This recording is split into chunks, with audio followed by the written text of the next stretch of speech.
I'm Susie, your Thermomix consultant. You can join my Facebook page if you like for lots of tips and tricks. Susie is your Thermomix consultant, is at freedemo.com. So if you'd like some beautiful recipes, you want to eat from scratch, cook from scratch, know what's in your food, eat healthier, eat quicker, eat fake away, save some money, this is the machine for you.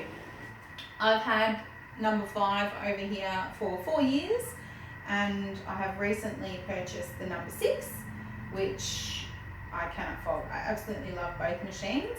I was going to get rid of my number 5, but I'm enjoying it too much, double batching a lot of things, and this is one of my favourites to do. I'm doing the ham and cheese rolls for the kids' lunch boxes. They're like the Bakery Delight ones that are $7.50 at Bakery Delight for 6 rolls this big. So I make my own, and they work out to be about $4 for 28 rolls. So yeah, you do the maths, already saving. It is a bit of an outlay to purchase a Thermomix, but it is well worth it. You get your very own consultant who comes with the machine and teaches you how to use it. You know, how many times do you go and buy a machine and you get it home and you've got no idea how it works? You know, you're struggling to get husband over the line. Does he have a chainsaw? I bet he does. He's not chopping wood with an axe. So why should you knead your dough with your hands? Hey? Husband's got all the tools. I bet you he does. And we seem to get stuck with doing everything by hand or the slow way on the stove or what have you. So now I'm just adding some olive oil, good splash of olive oil, about 30 grams. Pinch of salt into the yeast and water mix. We don't add the salt to the yeast and water mix, or otherwise it will kill the yeast. Okay, I also like to put a little bit of cheese in here as well, just to make the rolls a little bit cheesy. Okay, so now I'm just going to mix that quickly, give it a bit of a zhuzh, just for a couple of seconds to stir it through, and then we'll pop it into the dough mode, and the machine will do that elbow work for me. I usually do it for about 2.5 minutes. If I've got longer, I can do it for longer, but it really doesn't make much difference to my dough. I put these straight in the freezer once they've cooled down to room temperature, so you don't really need them to be any lighter than what they are. They do work out quite light and fluffy as it is. My kids absolutely love this recipe. After this, I think I will make you a garlic aoli, which I'm nearly out of. My husband goes through garlic aioli like a jar like this a week, and he likes the praise. So I know that's about $6-7 a jar, and now I think my mayo costs about $2. So saving in lots of areas at the moment with this crazy coronavirus epidemic. I'm also cautious of not going out as much, and I don't have to go out because I make my own breads, soups, sauces, jams, spreads, chutneys. You can cook dinners in here, rice, pasta, slow cook meats. It really does an amazing array of different things for you. So there's a lot of machines. This one can free up some space in your cupboards. You can sell those, give them away to somebody a little bit less fortunate, and presto, you've got the best machine. You'll never look back, trust me. Okay, so that's nearly finished. You never want to leave your machine. You don't want to go too far or leave the room while you're doing the kneading, because as you can see, it is sort of wobbling around a little bit, and we would hate for that to fall onto the floor. So really, when you're doing this sort of, when you've got the kneading mode on, or when you're really chopping and it's quite vigorous, like when you're making a soup and you're blending all those vegetables, you really want to stay close by to your machine. Now once this is done, it will need to proof for half an hour, and in that time I'll give this a bit of a rinse and a wash, and we'll get into some making some aoli while we're waiting for the rolls to proof. Or we could make some biscuits, you know, the world's our oyster. I'll just show you what that looks like. Now it looks amazing. It feels fabulous, stringy, spongy, absolutely perfect dough every time. I really love this machine. So we'll get that out, we'll put it into a bowl, we'll put it on our thermo server, put it in a nice warm spot where it can continue proving. Now in winter, I find it's cold, and it's hard to find a nice warm spot. So you might have to improvise. And you look, sometimes I've put it in the front seat of the car's in the sun, it's always nice and warm in the car. So that's one place you can put it. Or you could put some hot water in your thermo server, get that nice and warm, tip the hot water out and put it in there. Because the thermo servers will keep nice and warm for a good hour or two. So, okay, I'm going to clean my bowl and I'll be right back. Okay, so welcome back. I am going to make you that garlic aioli now. We're just going to start with some garlic and chopping.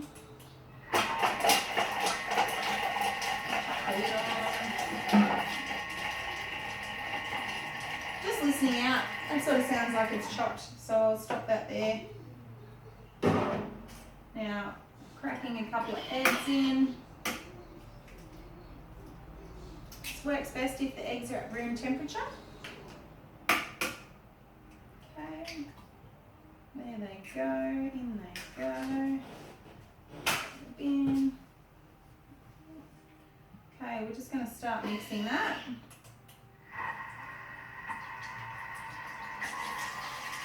I usually have it on about 3.5. Now, the new TM6 is actually linked to Wi-Fi. It's got over 48,000 recipes that you can just use at the touch of a button. Click, click, click, next, next, next. So easy. Even the kids can cook.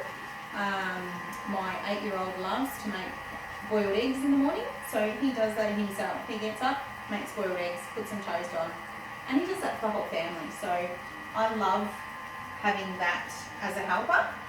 I'm just going to start drizzling in some oil now. I like to use grapeseed oil or sunflower oil. Just really slowly putting that in so it emulsifies. Now, you can put the lid on so it makes sure it doesn't go in too fast, because what you'll find if it does go in too fast, it'll stay watery and it won't actually thicken. This is starting to thicken quite nicely. So I will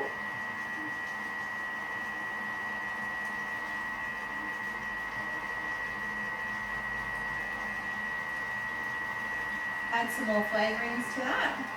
I do like a good pinch of good quality sea salt, a nice dollop of Dijon mustard, some cracked pepper,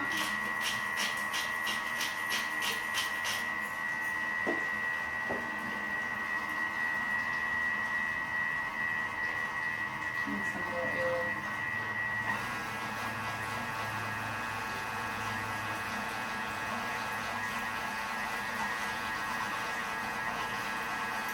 Use about 300 to 400 grams of oil. You can use your scales while this is all going on, so you can weigh how much oil you're putting in there.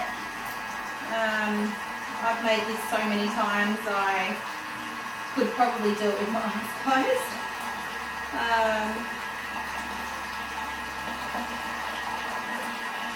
Must be careful when using the oil that your bowl and your blade is completely dry. It will not emulsify if you've got some water in there from previous cooking, you haven't dried it properly. So that is thickening beautifully.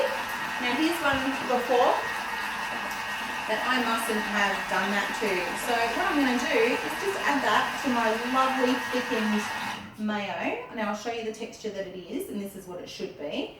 This is way too watery.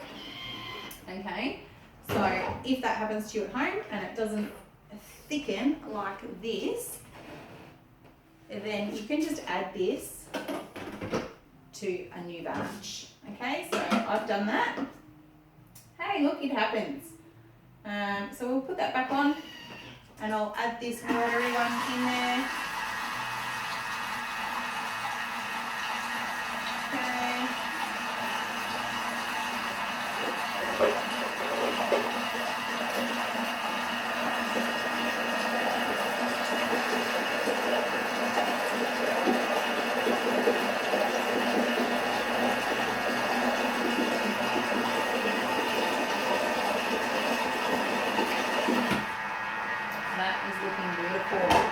I bulk buy a lot of my things. I bulk buy oil in a big drum.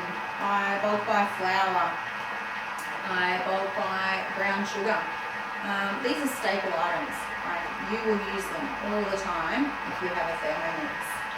Okay, that sounds pretty much the thickness that I want it to be. There are lots of the recipes on cookiedo.com.au, so check that out. You can actually trial cookiedo.com for free for 1 month if you want to have a bit of a look. It's an app. You can scroll through, see if it's something that you might be interested in, and go from there. Now look at that. That is just beautiful, beautiful mayonnaise. Everyone here will love that, and I'm telling you. Let me just have a quick taste. Oh, that is divine. Okay, easy, easy, easy. Now, also want to check on the bread that we started earlier. Look at that, that is rising lovely. Okay, that's probably almost ready to start rolling into balls and get into the oven. I've also got one in the Thermomix proving.